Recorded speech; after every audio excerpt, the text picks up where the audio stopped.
So, we are at inverse variation. So, kabaligtaran siya ng direct variation and mostly wala namang pinagkaiba sa kanilang dalawa. Yung process na nila. So, sa inverse variation, no, sinasabi dito na when one quantity increases, the other one decreases. So, mayroon silang sa lesson ni Sir Ahia, meron silang di magkaugnayang relasyon. Sinasabi dito, if one, no, kunyari X, si X tumaas, ibig sabihin si Y ay bababa. Pwede rin na if si X ay bumaba, si Y ang tataas.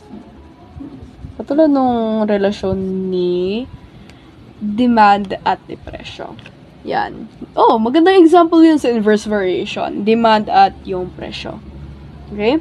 So, dito sa inverse variation, mayroon tayong pagbabasihan na mga formulas.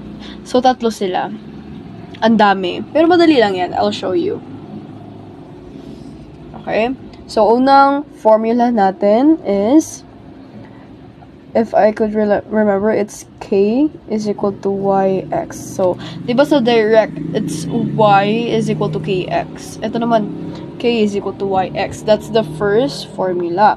Second formula, tandaan lang natin, fraction to lahat, yung second formula.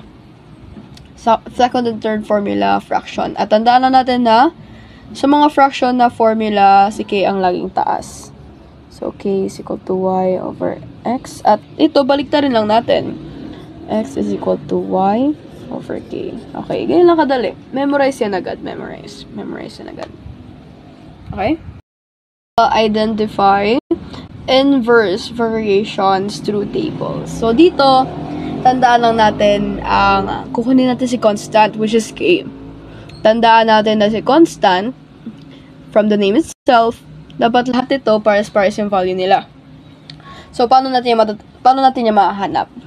Okay, first, when we are identifying inverse, dapat nakikita natin na pag kapag ito ay tumataas, ito naman ay bumababa. Pag ito ay bumababa, ito ay tumataas. Basta baliktad yung relationship nila. Ito, check. Check natin ito sa baba. Sa baba, may natin check. Ito, check, diba? 1, 2, 3, 4, 5, pataas. Ito, 3, 15, 10, 6, pababa. Ngayon, in order to check if it's an inverse variation, we just need to multiply yung mga values na yan.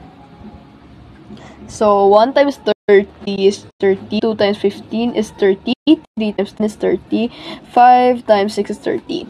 So, pares-parehas. So, ang constant natin is 30. So, this is a inverse variation. Paano naman dito sa baba? Analyze. Okay. Una pa lang, kita na agad. No? Paakyat silang dalawa. Di sila pababa. 6, 18. Oh, ito. 15. Okay. Sige. Pero mostly paakyat sila. So, one sign na yan na baka hindi to inverse variation. Pero multiply natin. Okay. 2 times 18, 9.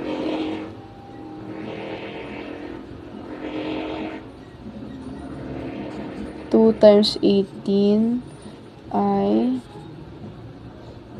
36.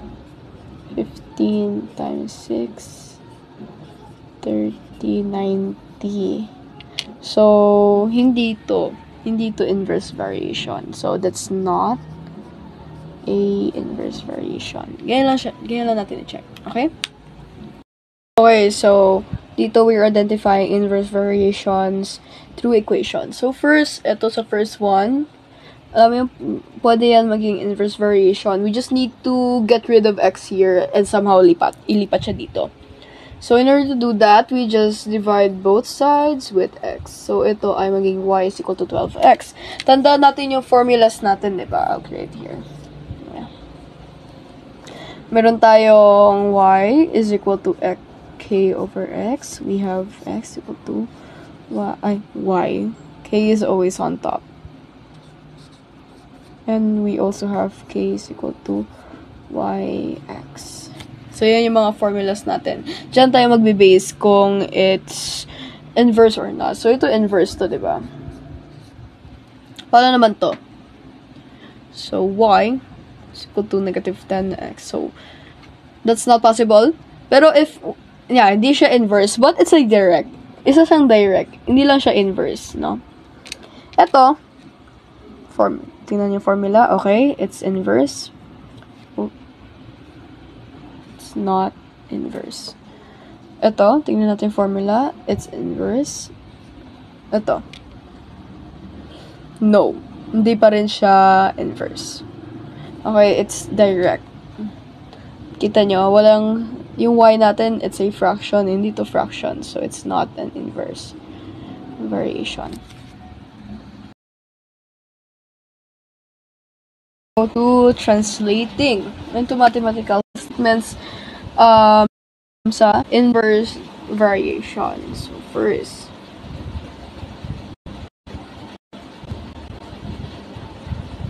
speed of a car varies inversely. So, it varies inversely or inversely proportional. Pares lang yun, to the time it takes to reach a destination. So, first, diba, pag nag-translate tayo into mathematical statement, hanapin natin kung saan si varies. So, varies inversely. So, dito na yan si equal. So, speed of the car is the first. So, speed. Kahit ano lang yan, kahit capital or small letter. Okay?